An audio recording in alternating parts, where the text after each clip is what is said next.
Cape Premier Yearling Sales Guineas was always going to be a top race because it draws together the strands of form from all around the country.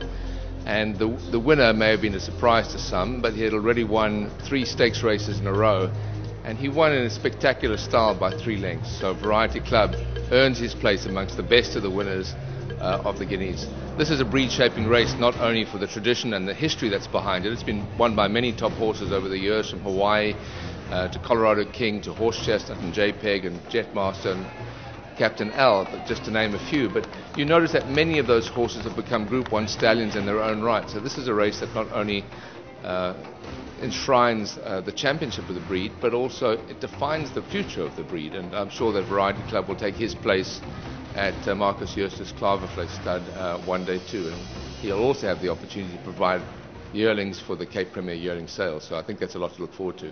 When VAR arrived here as the European champion sprinter with this record of running 5 furlongs and as the fastest time that any colt had run in the history of French racing, everyone said this horse is a pure speed machine, the need for speed, and he would produce sprinters only.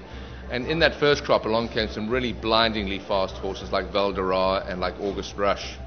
And most people never believed that he would be capable of producing horses who would go a trip. And how wrong that's turned out to be.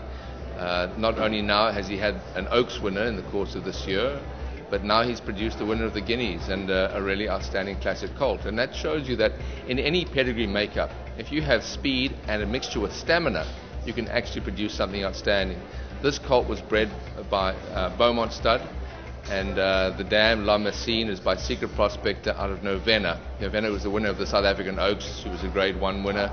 She stayed a mile and a half really well. I don't know if you remember her racing in... yeah, it was the, I think the Laird's raced her, yes. Charles Laird's father. Exactly. So that stamina has come through, and mixed with speed has produced the perfect colt that everybody wants. A horse that was a very good 2-year-old, was a stakes-winning 2-year-old, has now graduated to classic ability at 3, and no doubt will go on. And I think when time comes for him to become a stallion, he'll be a worthy addition to Klavervlei stud.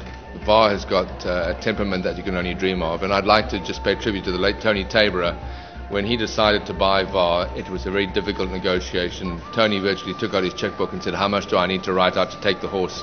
He didn't hesitate. It was unflinching. He put his money down. He bought the horse single-handedly for, at that time, an enormous sum of money. His faith has been vindicated.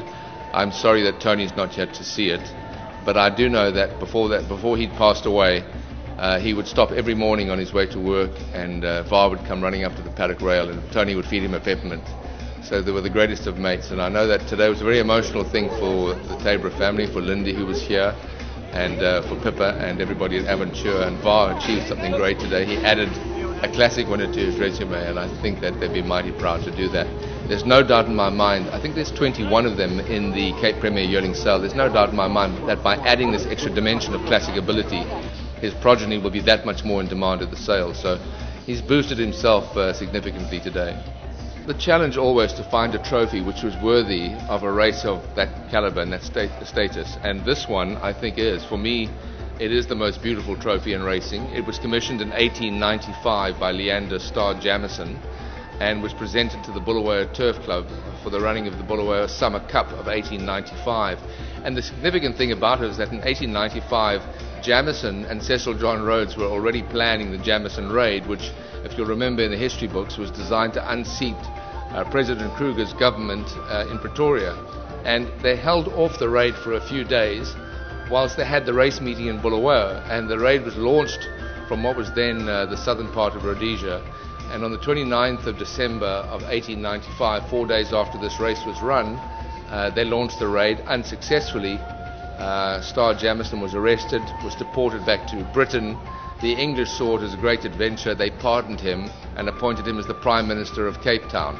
So this is all part of the law and the history of our country and that of Rhodesia. And I think a trophy like this, which quite clearly must have cost an absolute fortune in its day, it's valued at an enormous amount of money. It's very gratifying to us that we managed to locate it. Mashonaland Turf Club kindly loaned it to us for the Guineas, and we hope to be able to use it as a floating trophy each year with its own history of 115 years to back it up.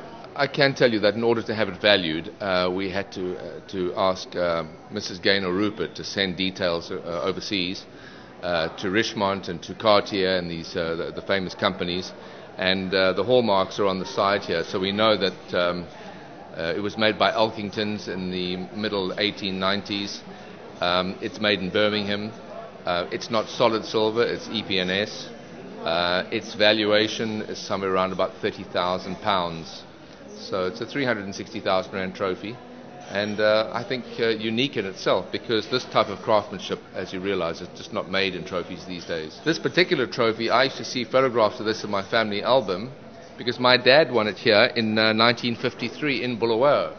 I didn't know what had happened to the trophy. After a 20-year absence, we found it in the strong room at Mashonaland Turf Club. After Bulawayo had closed down, it had been sent as a gift to the Mashonaland Turf Club, and it had never been run for.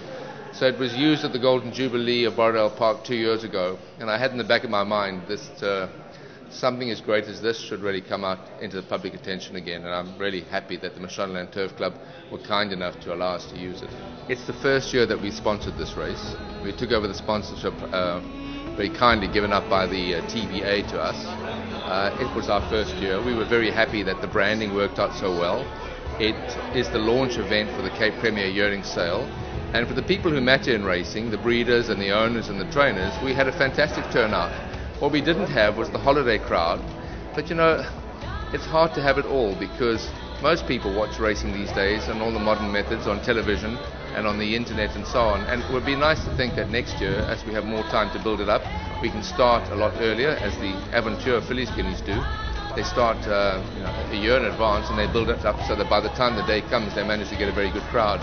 I'm very happy with the way it went for us as a launch year. We had very positive responses for everybody, and as the launch of our new company, the Cape Thoroughbred Sales Pty Limited, I think it stood up really, really well, and I'm very happy with it. I'm very happy with the result.